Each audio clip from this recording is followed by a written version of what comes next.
राष्ट्रवादी काँग्रेस पक्षाच्या महिलांच्या प्रमुख प्रदेशाध्यक्ष आणि महिला आयोगाच्या प्रमुख रुपालीताई चाकणकर, विधिमंडळातील माझे सहकारी पिंपरीचे आमदार अण्णा बनसोडे, माजी आमदार विलासराव लांडे, नाना काटे,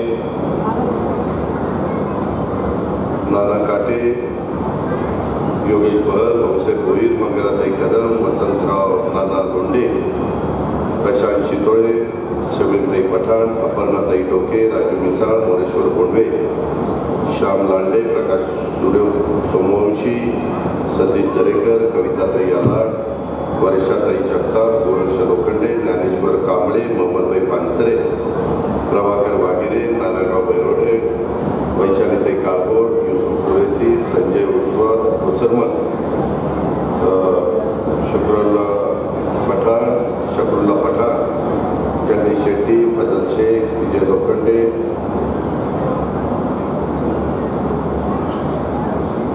त्यामध्ये उपस्थित असणारे माझे मायाताई बारणे, विनोद नडे, संतोष कोकणे, राजू बनसोडे, कैलास बारणे, जगन्नाथ साबळे, कालराम पवार, शेखर काटे, मेघाताई पवार, महेश झपके, माई काटे, उषाताई काळे, अनुराधा कोकणे, मंदाताई आलाड, देवीदास मुसळे, प्रज्ञा कातोरकर, अविना पानसरे, निकिता कदम, शांती सेन, छायाताई साबळे, अशोक कुंभार, किरण देशमुख, अकबर मुल्ला, ईश्वर ठोंबरे, माऊली सूर्यवंशी, राजू क्षीरसागर, बाळासाहेब पिल्लेवार, अक्षय माचरे, तुषार तामाणे, प्रसाद कोलते, मनीषा गटकड, संगीता कोकणे, उज्ज्वला डोरे, निलेश पांढरकर, मनीषा पवार, शोभा पगारे, शीतल हगवणे, मीरा कदम, कविता कराडे, सचिन आवटे, प्रदीप आवटे, राजेंद्र जगताप, महेश झपके, पल्लवी पांढरे, लता ओहाळ,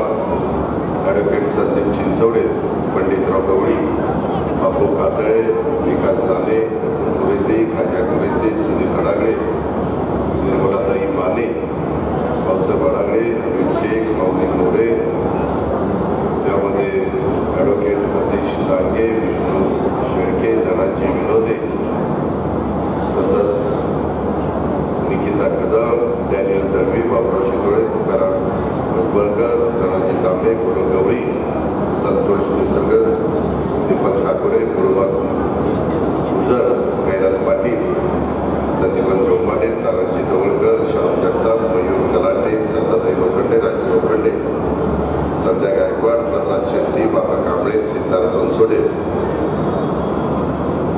सर्व उपस्थित कार्यकर्ते, त्याच्यामध्ये काही नावं डबल केली आहे,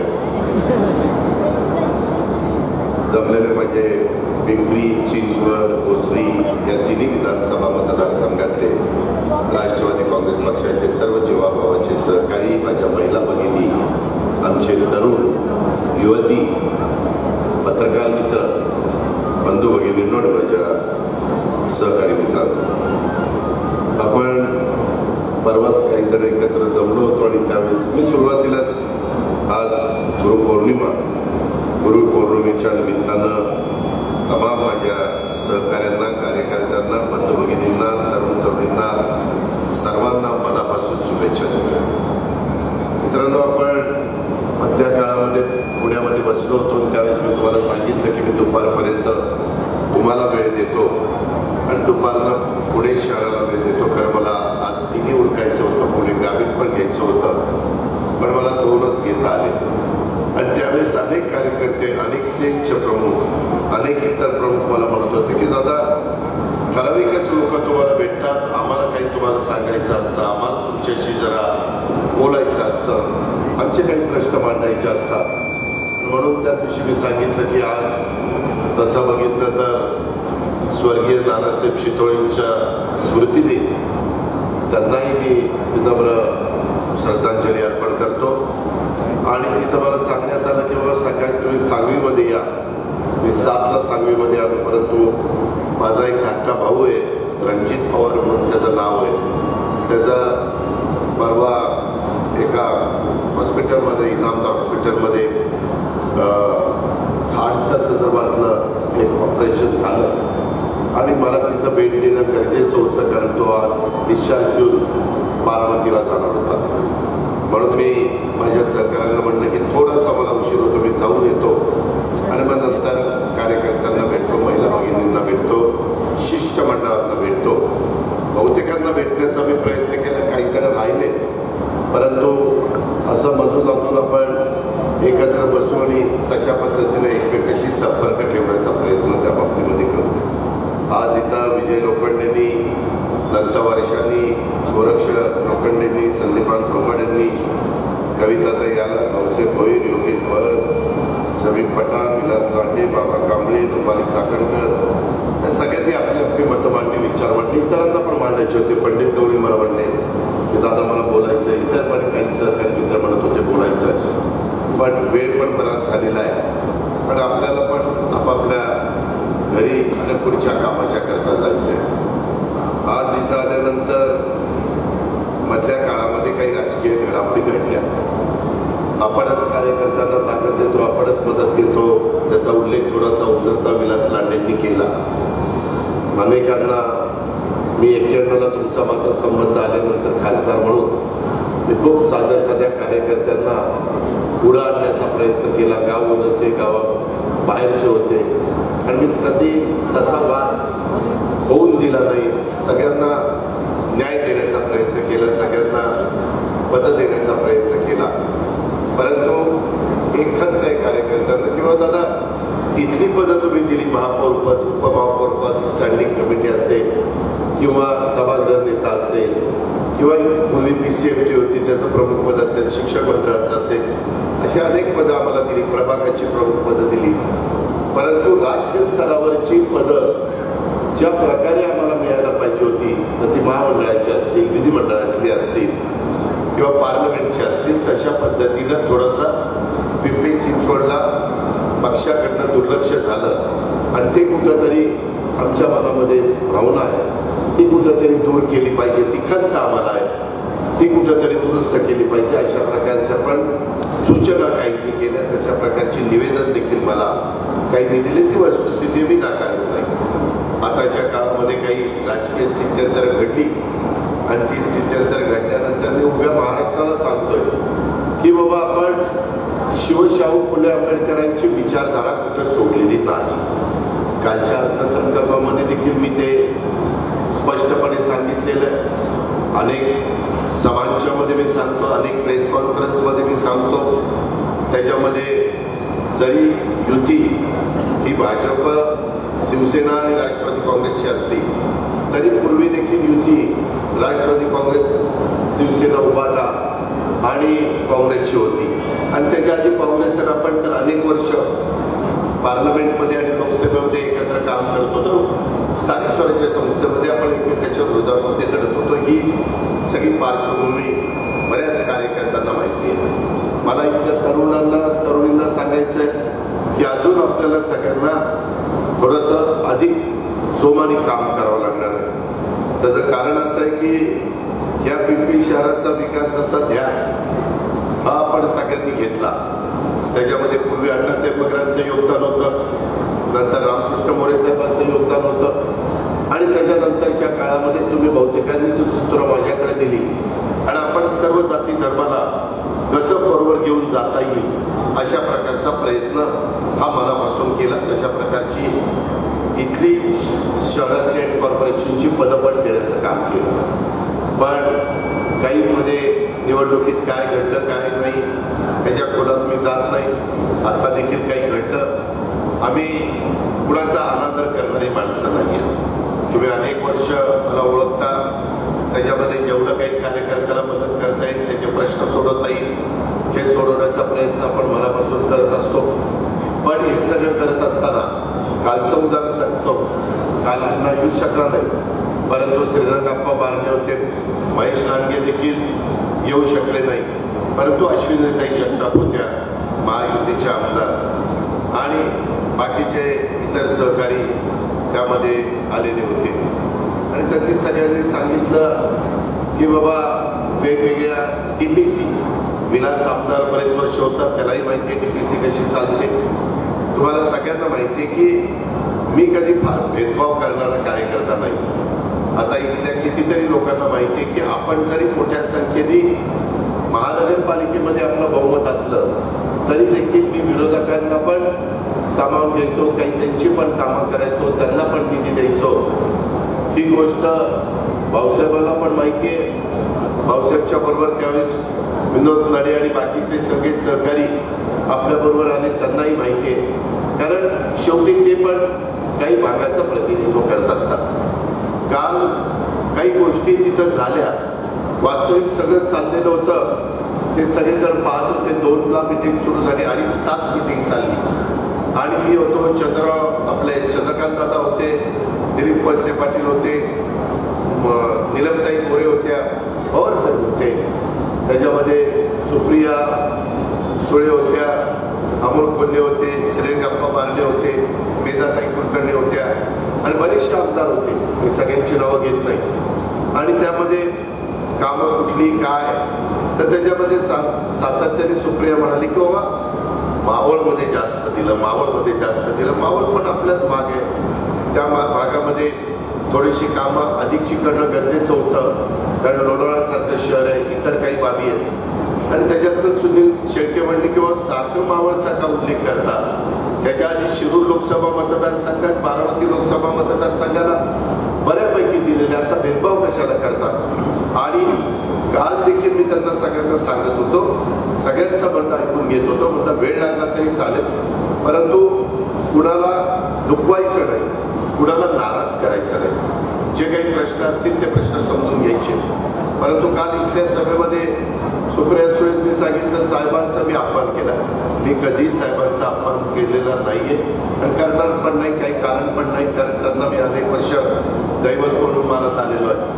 पण काहीतरी अशा पद्धतीचं निरेटिव्ह हा डेव्हलप करायचा आणि त्याच्यातनं कार्यकर्त्यांना आणि जनतेला सांगायचं साहेबांचा अपमान केला, साहेबांना असं केलं तसं केलं, कशाचा मी अपमान करतो.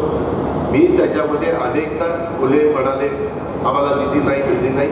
त्यावेळेस मी नाईलाजास्तव सांगितलं की DPDC मध्ये कुणाला अधिकार आहे, कोण निमंत्रित आहेत, आमदार पण निमंत्रित आहे, खासदार पण निमंत्रित आहे. परंतु तुम्हाला माहिती आहे 2004ला मी तुमचा पालकमंत्री झालो, ते 2014 पर्यंत मी पालकमंत्री होतो, 10 वर्ष. आणि त्याच्यानंतर पुन्हा मध्ये 2.5 वर्ष होतो आणि आता 1 वर्ष, जवळपास 13-14 वर्ष मी पालकमंत्री. त्याच्यामध्ये अनेक बैठका मी करत असतो. ते माझी आणि आजी आमदार म्हणून विलासाने अण्णांनी पाहिलेलं आहे. तुमच्यातले पण काही सदस्य जे DPCचे मेंबर आहेत त्यांनी पण त्या गोष्टी पाहिल्या. पण काहीतरी असं सांगायचं की यांची बळजबरी चाललेली आहे, हे बोलून देत नाही, हे निधी देत नाही, हे निव्वळ नरेटिव्ह सेट करण्याचं काम आहे. याच्यामध्ये अजिबात तथ्य नाही आहे. आपण सुसंस्कृत महाराष्ट्र, एक जी काही ओळख स्वर्गीय यशवंतराव चव्हाण साहेबांनी निर्माण केलेली आहे त्याचा आदर करतच आपण सगळेजण पुढे चाललेलो आहे. तिथं कुठलंही आपण चुकीचं वागत नाही आणि त्यामुळं जे काही गैरसमज पसरवण्याचं काम चाललंय त्याची नोंद कृपा कार्यकर्त्यांनी पण घ्यावी आणि माझ्या नागरिक बंधू भगिनींनी पण घ्यावी. त्या संदर्भामध्ये खरं आपल्याला सगळ्यांना माहिती आहे या सगळ्या कामाच्या निमित्तानं मागं लोकसभेचा निकाल थोडासा वेगळा लागला. देश पातळीवर आले, मोदी साहेब 3ऱ्यांदा पंतप्रधान झाले, परंतु थोडंसं अल्पसंख्याक समाज त्या महायुतीपासून जरा बाजूला गेलेला पाहायला मिळाला. त्याचं कारण मगाशी पठाणताईंनी बोलत असताना सांगितलं, काही ना काही मनामध्ये कुणाच्या भीती होती, परत हे आले तर काहीतरी वेगळं करतील, आपल्याला काही मताचा अधिकार देणार नाही किंवा आपल्यावर अन्याय होईल, असं काही घडलं जाणार नाही. कारण हा भारत देश आहे, हा सेक्युलर विचाराचा आहे, याच्यामध्ये रयतेचा राजा म्हणून छत्रपती शिवाजी महाराजांची ओळख आहे आणि त्यांनी हिंदवी स्वराज्याची स्थापना करत असताना सर्व जाती धर्माच्या लोकांना बरोबर घेऊन हिंदवी स्वराज्याची स्थापना केली आणि तीच लाईन पवार आणि त्यांच्या महायुतीने धरलेली. म्हणून जे लोकसभेमध्ये कुठेतरी घटनेचे शिल्पकार बाबासाहेब आंबेडकरांचं संविधान बदलणार, आपकी बार 400 पार, कशाला 400 पार पाहिजे, तर यांना घटना बदलायची, यांना संविधान बदलायचंय, त्यांना माझ्या मागासवर्गीय आदिवासींचं आरक्षण काढायचंय, त्यांना काही लोकांना CAA कायदा आणून भारतातनं बाहेर काढायचंय. असं काहीही माझ्या गोरगरिबांना, माझ्या मागासवर्गीयांना, आदिवासींना, माझ्या मुस्लिम बांधवांना सांगण्याचा प्रयत्न केला गेला आणि दुर्दैवाने आम्ही त्याच्यामध्ये कमी पडलो की हे चुकीचं आहे, खोटं सांगताय, हे लोकांना दिशाभूल करताय, हे दादांत खोटं आहे. परंतु लोकांनी आमच्यावर विश्वास कमी ठेवला आणि त्यांच्या म्हणण्यावर महाराष्ट्रात तरी विश्वास जास्त ठेवला आणि त्याबद्दलचा निकाल आपण सगळ्यांनी बघितला. आता विधानसभेची निवडणूक आहे. या निवडणुकीच्या निमित्तानं मी फार बारकाईने विचार करून अनेक वर्ष तुम्ही सगळ्यांनी मला अर्थ मंत्रालय दिलेलं आहे आणि त्याच्यामुळं अर्थ मंत्रालय सांभाळत असताना कुठल्याही बाबतीमध्ये अडचण येऊ नये म्हणून मी यावेळेस गरीब माणूस आणि विकास, माझ्या राष्ट्रवादी काँग्रेस पक्षाच्या सगळ्या इथं बसणाऱ्या कार्यकर्त्यांना, सहकार्यांना, वडीलधाऱ्यांना, तरुण तरुणींना सगळ्यांना मला सांगायचं की या निवडणुकीमध्ये समोरचे काहीतरी वेगळं बोलून आपल्याला कुणावर टीका टिप्पणी करायला सांगतील, आपल्याला कुणावरही टीका टिप्पणी करत बसायचं नाही, त्यामध्ये वेळ घालवायचा नाही. आपल्याला विकास करायचा, साध्यापासून बांध्यापर्यंत. आपल्याला पुणे जिल्ह्यातले पिंपरी चिंचवड, पुणे शहर आणि ग्रामीणचे प्रश्न सोडवायचे. त्या पद्धतीनं मेट्रोची कामं मी हातामध्ये घेतलेली आहेत. त्याच्यामध्ये निगडीत तो कात्रज हेही काम आता आपलं सुरू केलेलं आहे. बाकीच्याही भागामध्ये मेट्रो नेण्याचा आमचा सगळ्यांचा प्रयत्न आहे. काही जवळची गावं ही कुठल्या महानगरपालिकेमध्ये टाकायची का नवीन महानगरपालिका निर्माण करायची, त्याबद्दलचा पण अभ्यास आणि विचार मी आणि माझे सगळे सहकारी करतायत. जे बहुमताने जनतेच्या मनात असेल ते करण्याच्या करता महायुतीचं सरकार कटिबद्ध त्या ठिकाणी राहील. इतर पण रस्त्याची कामं असतील, फ्लायओव्हरची कामं असतील, वेगवेगळ्या घटकाच्या वेगवेगळ्या योजना असतील, त्याच्यामध्ये सारथी असेल, महाज्योती असेल, त्याच्यामध्ये बार्टी असेल, आरटी असेल, मारती असेल, अशा अनेक आपण सगळ्या जाती धर्माला कसा न्याय देता येईल याबद्दलचे निर्णय या महायुतीच्या सरकारने घेतलेले आहेत. आणि तुम्हाला पण माहिती आहे मी इतके वर्ष काम करतो, मी कधी जातीपातीचा नात्या गोत्याचा विचार केलेला नाही. त्याच्यामुळं तुम्ही सगळ्या मतदार बंधू भगिनींना हसून सांगायला काही हरकत नाही. आपण तुमच्या माझ्या महाराष्ट्रामध्ये गुंतवणूक कशी वाढेल तोही प्रयत्न आम्ही करतोय. लवकरच आम्ही श्वेतपत्रिका इंडस्ट्रीच्या बद्दल काढतोय, ती तुम्हाला त्या बाबतीमध्ये पाहायला मिळेल. शहरं वाढतायत, ते नागरीकरण मोठ्या प्रमाणावर होत असताना शहरातले प्रश्न कसे सुटतील. आज चाकण असेल किंवा बाकीची जी काही राजगुरुनगर असेल, ही जी काही मेदनकरवाडी असेल, एवढी मोठी लाखाच्या पुढे तिथली लोकसंख्या झालेली आहे. अशा कितीतरी आपल्याला ग्रामपंचायतीचा उल्लेख करता येईल. वाघोली असेल, अशा पद्धतीनं तिथं पण काही समस्या आहेत. या समस्या दूर करण्याच्या करता मी केंद्राचा पण नितीन गडकरी, अमित भाई शाह, आपले नरेंद्र मोदी यांच्याशी चर्चा करून तिथलाही निधी आणतोय, राज्य सरकारचा निधी देतोय. काल परवाच मी शेखर सिंग आयुक्ताला घेऊन बसलो होतो. 1150 कोटी रुपयाचा इंद्रायणी आणि माझी पवना या नदीचं पोल्युशन कमी करण्याच्या करता sewerage STP, sewerage treatment plant, CPU हे आपण बसवतोय. त्याचं काम इंदूरला ज्या एजन्सीने केलं किंवा तुमच्या माझ्या महाराष्ट्रामध्ये हे अंडरग्राऊंड ड्रेनेजचं काम चांगलं जिथं झालेलं आहे अशा एजन्सीला सर्वे करायला आपण सांगितलेलं आहे.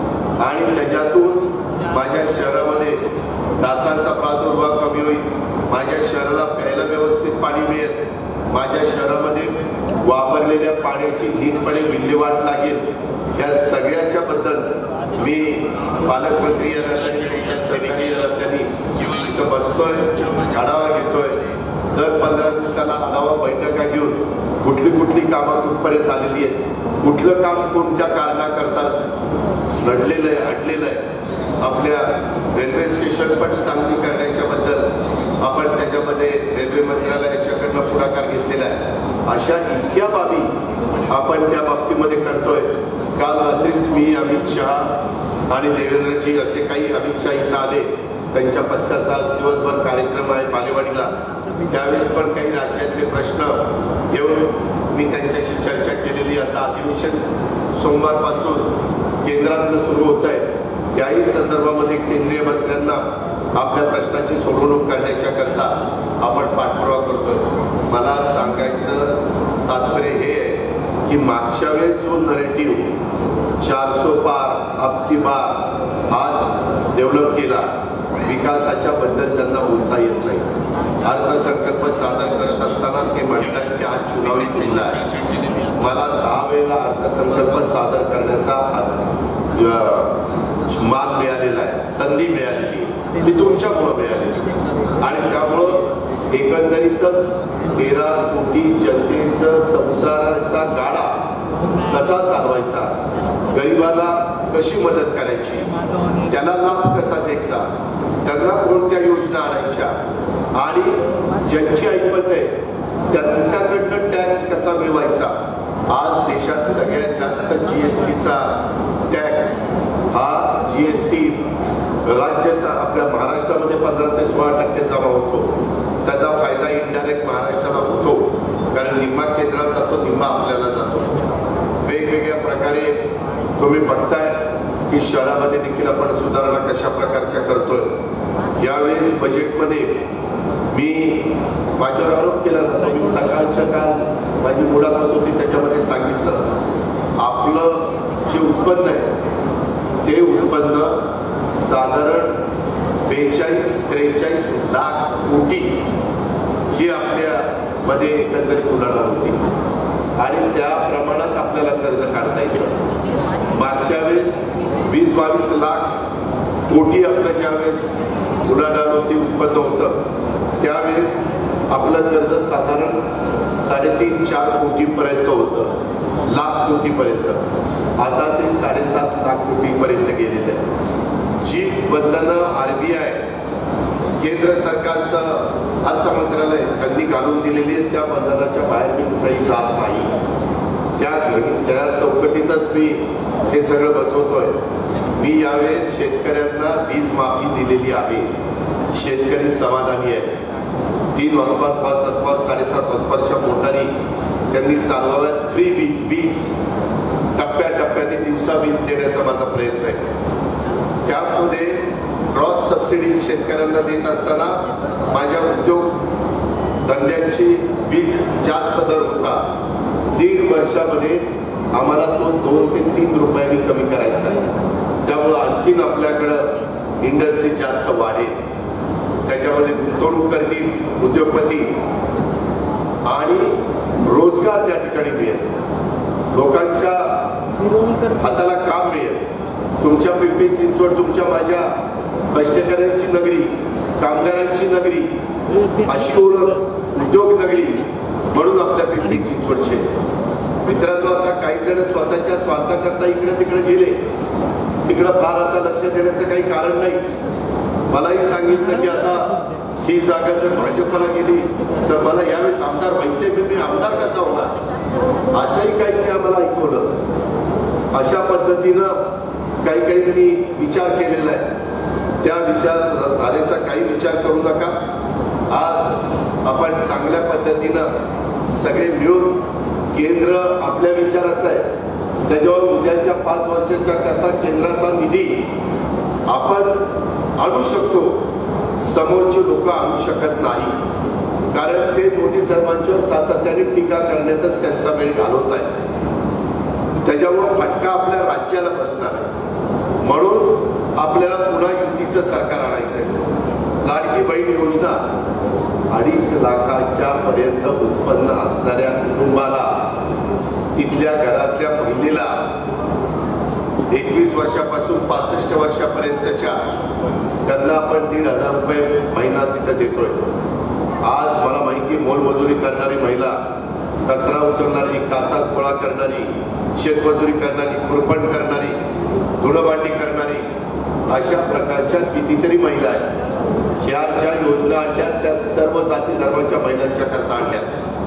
विरोधक एक अशा पद्धतीचा नरेटिव्ह सेट करतात, अरे तुम्हाला काय दिलं? अरे या सगळ्या जाती धर्माच्या महिलांना, त्याच्यात मागासवर्गीय, आदिवासी, अल्पसंख्याक आहेत, त्याच्यामध्ये बहुजन समाजाचे आहे, ओबीसी समाजाचे आहे, भटक्या समाजाचे आहे.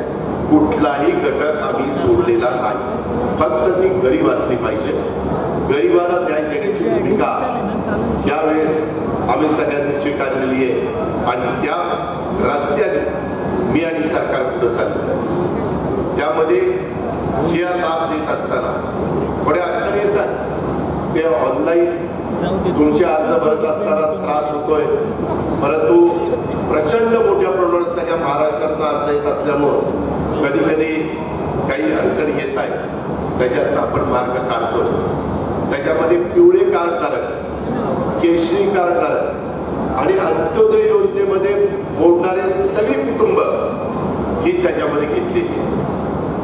त्या संदर्भामध्ये वर्षाला 18,000 आणि एका महिलेला आणि 2 महिला असतील तर त्या घरात 36,000 रुपये जाणार. त्यामध्ये जवळपास 46,000 कोटी रुपये वर्षाला जाणार. एवढा मोठा पैसा माझ्या महिलांच्या हातात जाणार आणि तो मार्केटमध्ये येणार. त्याच्यात कुणाची छोटी दुकानं चालतील, मोठी दुकानं चालतील, किराणा मालाची दुकानं चालतील. जे त्या भगिनीला घेताना त्यांच्या घरातला पुरुष माणूस थोडस दुर्लक्ष करत असेल, त्याकरता तो महिलेला आधार, त्याकरता ही लाडकी बहीण योजना आहे. आता महिलांच्या करता ही योजना आणली. बऱ्याचदा मला आज पण काही जण भेटले की दादा माझ्या मुलीची फी मला भरता येत नाही, मी आदिवासीमध्ये मागासवर्गीयामध्ये मोडू शकत नाही, त्यात माझा काय गुन्हा आहे, माझं उत्पन्न 8 लाखाच्या आतमध्ये. अशांच्या मुलींची फी 100% राज्य सरकारने भरायचा निर्णय घेतला. 100%. कारण आदिवासी आणि मागासवर्गीयांच्यातच गरिबी नाही, भटक्यांच्या मध्ये आहे, सर्वसाधारण मध्ये आहे, ओबीसी मध्ये आहे, इतर पण अल्पसंख्याकमध्ये आहे. आणि त्यामुळे त्यांच्या घरातल्या मुलींना अधिकार नाही का? शिवशाहू आंबेडकरांचं आम्ही नाव घेतो. पहिली सावित्रीबाई फुलेंनी शाळा त्या भिडेवाड्यामध्ये काढली आणि आज देखील आमची महिला मुलगी का तर तिच्या आई वडिलांचं उत्पन्न नाही म्हणून शिकू शकत नाही आणि मग काहीतरी तिचं लग्न करून देतात. हे कुठंतरी अन्यायकारक होतं. काय चुकीने मी आज विरोधक मला टीका करतात, अजित पवार चुकीचा अर्थसंकल्प आणला. अरे अजून कसला आणायला पाहिजे? त्यामध्ये हे ज्यावेळेस दिलं त्यावेळेस गॅस सिलेंडरच्या किमती वाढल्या. त्याच्यामध्ये काही योजना केंद्राच्या आहेत, परंतु राज्यामध्ये देखील 2.5 लाखापर्यंत उत्पन्न असणाऱ्या महिलांना 3 गॅस सिलेंडरचे वर्षाला पैसे आम्ही त्यांच्या अकाउंटला टाकणार आणि कुणाला हातात पैसे देणार नाही. डीबीटी जी माझी बहिणी असेल, जी माझी मुलगी असेल, मुलीचेही पैसे तिच्या हातात जाणार नाही.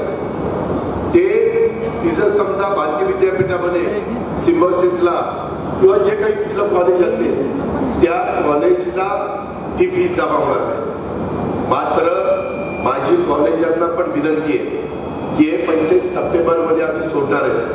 तोपर्यंत त्या मुलीचं उत्पन्न वडिलांचं 8 लाखाच्या आत असेल तर तिला फी मागण्याचे कारण नाही.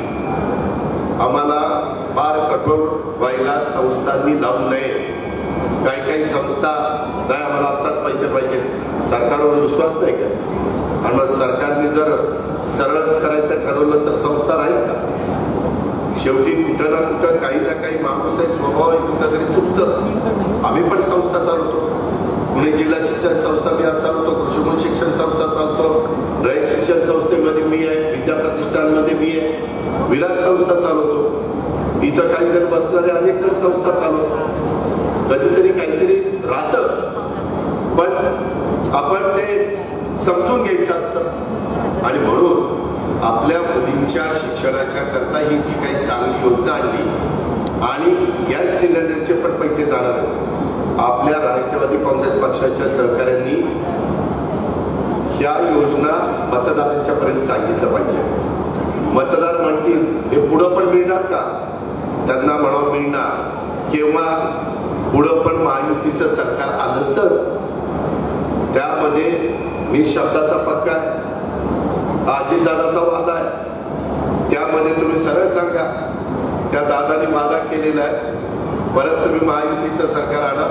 या योजना वीज माफीची असेल, 1,500 रुपये महिलेला देण्याची असेल, 3 गॅस सिलेंडर देण्याचे असेल, माझ्या मुलींना मोफत शिक्षण वर्ष देण्याचे असेल कॉलेजचं, किंवा आता 10 लाख विद्यार्थी त्यांना स्टायपेंड देणार आहे, त्यांना त्या ठिकाणी अनुभव येणार आहे आणि त्याच्यातून आम्ही 6,000, 8,000, 10,000 रुपये त्यांना देतो। ते शिक्षण घेतल्यानंतर उद्या कुठं नोकरीला गेल्यानंतर मी आमच्या कंपनीमध्ये 1 वर्ष अशा पद्धतीनं काम केलेलं आहे, मला त्याचा अनुभव आहे, त्याला सर्टिफिकेट राज्य सरकार देणार आहे। त्याच्यामुळं राज्य सरकारचं सर्टिफिकेट दाखवलं की जे नवीन उद्योगधंदे आहेत ते येतील किंवा काही मुलं मुली स्वतःच्या पायावर उभं राहतील, बँकेकडनं आम्ही त्यांना मदत करू। या अशा पद्धतीनं समाजातल्या गरीब घटकाकरता, तरुण तरुणींच्या करता, आया बहिणींच्या करता, बंधूंच्या करता, आता काही जण म्हणतात अरे महिलांना दिलं, भावांना काय दिलं, अरे भावांना वीज माफी दिली ती भावांना नाही मिळाली, भाऊ द्या आमचे शेतकरी। त्याच्यामध्ये आता जे स्टायपन 10 लाख विद्यार्थ्यांना 10,000 कोटी रुपये वर्षाला देणार आहे, त्याच्यामध्ये आमची भाऊ मुलं नाहीयेत, ती पुरुष नाहीयेत, मुली पण आहेत, पण ते आहेत ना त्याच्यामध्ये। आम्ही आता महिलांना पिंक रिक्षा, अलीकडे सारखे पत्रकार म्हणतात दादा तुम्ही पिंक कपडे घालायला लागला, काय झालं काय तुम्हाला, आता काय पिंक आहे काय, आता मला जे काही आवडतं ते मी घालतो, त्याच्यात इतरांना पोटात दुखायचं काय कारण। आता तुमच्यासारखे काय म्हणतात दादा जरा आज चांगलं दिसतंय जॅकेट, फोटो काढू का, आता तुम्ही चांगलं दिसता म्हटल्यावर मलाही बरं वाटतंय म्हणून मी परत तेच जॅकेट घालतोय। अशा पद्धतीनं ते आहे। अरे तुम्ही जॅकेट कोणी कसलं घातलंय, कोणी काय केलंय याची चर्चा करण्याच्या पेक्षा विकासाच्या योजना त्या घरापर्यंत येतात का नाही ते मला विचारा ना। माझा लाभ, आमच्या सरकारचा लाभ त्या गरीब माणसाला, त्या मुलीला, त्या मातेला, त्या बहिणीला मिळतो का नाही ते बघा ना। त्याच्यात कुठे त्रुटी असेल तर सांगा ना, नवीन योजना त्याची त्रुटी लावू शकत असतात। या पद्धतीनं आपल्याला पुढे जायचं आहे। माझी तुम्हाला सगळ्यांना विनंती आहे की समोरचे काहीही नरेटिव्ह सेट करतील, मागे जसा केलेला होता संविधानाचा, मी तुम्हाला सांगतो इंडियाची मीटिंग होती, तिथं संविधान मेन टेबलवर ठेवलं होतं, सगळ्यांनी पहिल्यांदा संविधानाचं दर्शन घेतलं आणि मग सभा सुरू झाली। शपथविधी झाला एवढा मोठा, राष्ट्रपती जिथं राहतात तिथं समोरच शपथविधी झाला, तिथं संविधान ठेवलेलं होतं। संविधान मी अनेकदा सांगितलं, जोपर्यंत चंद्र सूर्य तोपर्यंत संविधानाला कोणी धक्का लावू शकत नाही। माझ्या मागासवर्गीय कार्यकर्त्यांनी पण ही गोष्ट लक्षात घ्या, कारण नसताना ते खोटं सांगतात। मगाशी पाटणबाईंनी सांगितलं विशाळगडला एक घटना घडली, मी थांबलो नाही, मला कळल्यानंतर मी ताबडतोब तिथे गेलो, त्या माझ्या गोरगरिबांची सुखदुःखामध्ये सहभागी होऊन काय मला त्यांना मदत करता येईल हा प्रयत्न केला। मी कधी जातीवाद करणारा माणूस नाही, जातीय समता राहायला पाहिजे, समाज एकसंघ राहायला पाहिजे, समाजात धुई होता कामा नये। आज काही भागामध्ये ते पाहायला मिळतात, त्याची किंमत त्या भागाला मोजावी लागते। म्हणून आपलं शहर एक कॉस्मोपॉलिटन शहर आहे, मिनी भारत म्हणून तुम्ही आम्ही आपल्या पिंपरी चिंचवड शहराकडे बघतो। कधी मध्ये एकदा घटना थोडीशी घडली होती, परंतु ताबडतोब ते सगळं व्यवस्थितपणे कंट्रोल करण्याचा प्रयत्न आपण केला।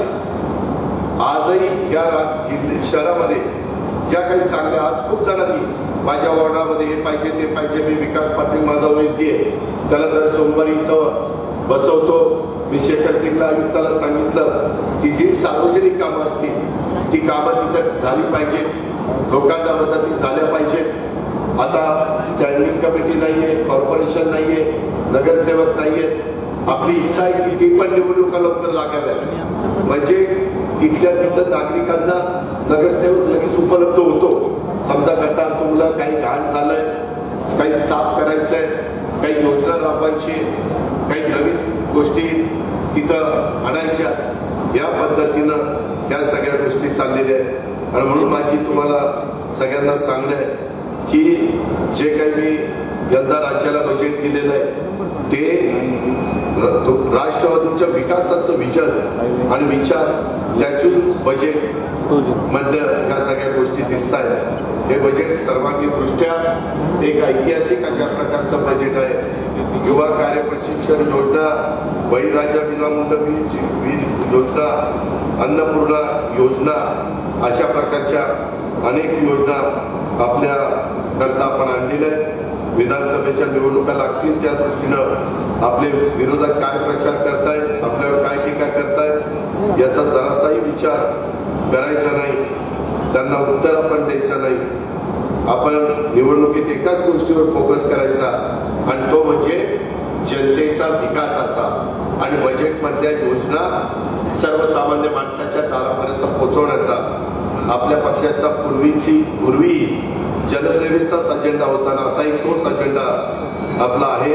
आपण मागच्या खरं तर तुम्ही सगळे मला पिंपरी चिंचवडचे विकास पुरुष, पिंपरी चिंचवडचे भाग्य विधाते, बरेच काय पदव्या देत असता, उपाधी लावत असता. पण माझं तुम्हाला सगळ्यांना सांगणं आहे की कशा पद्धतीनं आपण या शहराला सांभाळलं आणि कशा प्रकारे Jawaharlal Nehru national urban renewal मिशनचा पैसा आणला, राज्याचा पैसा आणला, आपला स्वतःचा पैसा योग्य पद्धतीनं खर्च आपण केला आणि त्यामुळे पिंपरी चिंचवडचा सर्वांगीण विकास झालेला पाहायला मिळतोय.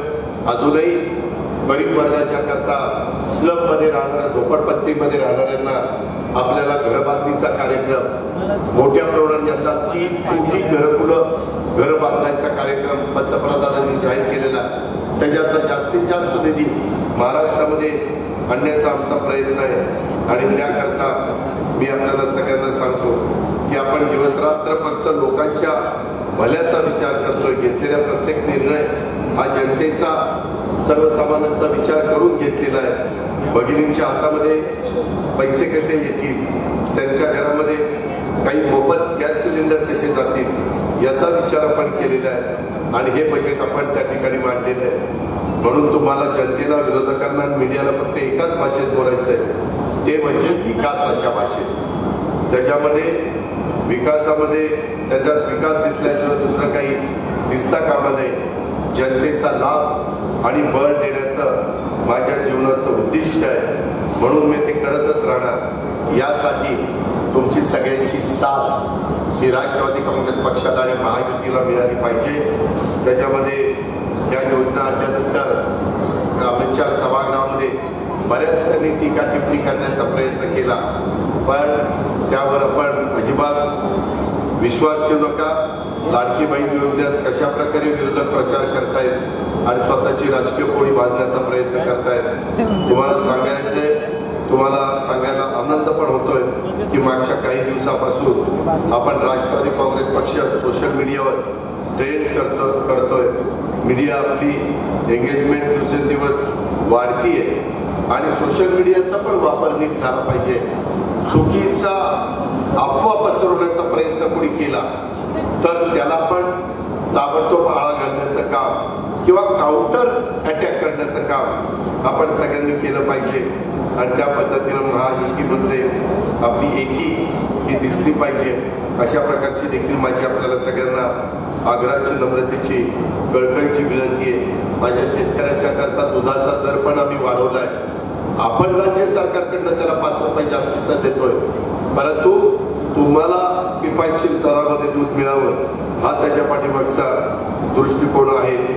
अशा अनेक गोष्टी आपण आपल्या सगळ्यांच्या करता करतोय. येत्या 1 ऑगस्ट पासून पक्षाच्या वतीनं आपण काही काम हातामध्ये घेतलेलं आहे, ते पूर्ण राज्यामध्ये घेतलेलं आहे. त्याच्यामध्ये लोकोपयोगी योजना यांचा प्रचार आणि प्रसार हा कसा करायचा, तुम्हाला इथून बाहेर जाऊन मीडियाला देखील हेच सांगायचंय की आम्ही विकासाचा विचार घेऊन पुढचं राजकारण करणार आहोत. विधानसभेत देखील विकासाचं राजकारण घेऊन जाणाऱ्या आणि निवडून येईल अशाच उमेदवाराला आपण तिकीटं देणार आहोत. त्याच्यामध्ये येत्या 1 ऑगस्ट पासून पक्षाच्या वतीनं काही टीम ही तुमच्या मतदारसंघामध्ये येतील. तुम्हाला दिला जाणारा कार्यक्रम कसा राबवायचा यासाठी ते तुम्हाला मदत करतील. मी स्वतः उद्या जरी 22 तारीख असली तर मी त्याच्या आधी 22 तारखेला माझ्या वाढदिवसाच्या दिवशी आई आणि आईच्या जवळ थांबायचो, कारण माझी आई आज जवळपास 86 वर्ष पूर्ण तिला झालेली आहेत. त्याच्यामुळं तिच्याबरोबर मी दिवसभर घालवायचो. परंतु आजच मी तिला सकाळी फोन केला. काही यावेळेस मी पारनेर, अहिल्यानगर म्हणजे पूर्वीचं अहमदनगर, श्रीगोंदा आणि कर्जत या 4 मतदारसंघामध्ये तिथल्या मातांशी, बहिणींची, मुलींची संवाद साधण्याच्या करता जाणार आहे. तुम्हाला सुद्धा अशा प्रकारे आपापल्या मतदारसंघात फिरायचंय, आपापल्या वॉर्डात फिरायचंय. नुसतं आज माझं भाषण ऐकलं की झालं असं नाही. तुम्हाला पण आजपासून कामाला लागायचंय आणि लोकांच्या समस्या सोडवण्याच्या करता प्रयत्न करायचा आहे. आपल्याला फक्त जनसेवेचा आणि विकासाचा विचार घेऊनच जनतेत जायचंय. येणाऱ्या निवडणुका काही झालं तरी आपल्याला महायुतीला जिंकायच्या. राज्यातील जनतेची सेवा हाच आपल्या निवडणुकीचा नरेटिव्ह असणार आहे आणि म्हणूनच तुम्हाला आपल्या प्रचार पद्धतीमध्ये जनसंवाद, जनसंवाद आणि हे शब्द वारंवार कसे दिसतील आणि पुढील काळामध्ये देखील ते कसे तुमच्या माझ्या बोलण्यामध्ये राहतील याच बद्दलचा प्रयत्न करायचा आहे. पुढच्या काळात वरिष्ठांच्याकडून जे कार्यक्रम, ज्या काही सूचना येतील त्या आपल्याला पाळायच्या आणि त्याला अनुसरूनच आपल्याला पुढचं सगळं काम करायचं आहे. आता ज्याच्यावर जबाबदारी दिलेली होती त्या पिंपरी चिंचवडचा अध्यक्ष माझ्याकडे राजीनामा देऊन दुसऱ्या पक्षामध्ये गेलाय. ठीक आहे, त्याचा त्याला धरला. पण त्या भोसरीच्या परिसरामध्ये अनेक जीवाभावाचे सहकारी इथं आहेत. त्यांनी पण बाजूला गेलेल्या, परंतु आजही आपल्याबद्दल आस्था असणाऱ्यांना परत आपलं करण्याचा प्रयत्न करायचा आहे. कारण नसताना काही जण चुकीच्या अफवा आपल्याच कार्यकर्त्यांच्याबद्दल पसरवतात. आज मी आल्यानंतर काही मी सांगितलं, हो दादा, देवीदास गोपने, नंदुदास गोपने काल तिथं होते, काही काल तिथं नव्हते. कशाला तुम्ही त्यांचे नाव घेता, कशाला बदनाम करता? जे असेल ते काही झाकून राहत नाही. आता मीडियामुळं, वेगवेगळ्या तुमचं ते शूटिंगमुळं, फोटो जे काही मोबाईलमध्ये काढतात त्याच्यामुळं काही लपून राहत नाही. आणि जो मनापासून आपल्या बरोबर आहे त्याला का करता, कशा करण्याकरता तुम्ही अशा प्रकारे त्याची बदनामी करता? हे कुठंतरी थांबलं पाहिजे. आपण आपल्या माणसांना आधार दिला पाहिजे. अजूनही काही थोडंसं तळ्यात मळ्यात करत असतील तर त्यांनाही 4 गोष्टी श्याम, राजू, प्रशांत, दीपक सगळ्यांनी समजून सांगितलं पाहिजे. शेवटी देश कुणाच्या हातामध्ये आहे? राज्यात कुणी चांगलं योगदान दिलेले आहे? आज करोडो रुपयाचा निधी आज आपण आणतोय, ती आणण्याची दमक आणि ताकद कुणामध्ये आहे? आता परवा पहिल्या कॅबिनेटला वाढवण बंदर आपल्या पालघरमध्ये 77,000 कोटी रुपये आपले मंजूर केले पंतप्रधानांनी. कशाला म्हणतात 77,000 कोटी? 10 ते 12 लाख मुलांना मुलींना तिथं रोजगार मिळणार. तिथं मला कोळी समाजाचा ज्यांचा विरोध आहे त्यांचा पुनर्वसन करावं लागेल. पण तुम्ही पिंपरी चिंचवडमध्ये बघितलंय 91 पासून 2017 पर्यंत आपल्या ताब्यामध्ये पिंपरी चिंचवड असताना योगेश, भाऊसाहेब, श्याम, राजेंद्र, आपण कधीही कुणालाही वाऱ्यावर सोडलेलं नाही. त्याची व्यवस्था केली. त्याला तुम्हाला माहितीये, जुना पुणे मुंबई रस्ता रुंद करत असताना माऊली लांडगे आमदार असताना आमदाराचं घर काढलं गेलं. पण त्याच्यामुळे माऊलीने बंगला बांधला, त्याच्यामुळे नितीन आता बंगल्यात राहतात. पण तिथला रस्ता रुंद झाला की नाही? तिथे एक दुकान होतं बरेच वर्ष, एक काढलं की नाही? आज तो रस्ता किती पदरी केला, सबवे कशा पद्धतीने केले, सिग्नल किती कमी आहे, मेट्रो कशा पद्धतीने केली, हे सगळे रस्ते रुंद होते. पुण्यामध्ये मेट्रोचं काम करताना जेवढं ट्रॅफिक जाम होतं तेवढं तरी आपल्या पिंपरी चिंचवडमध्ये झालं.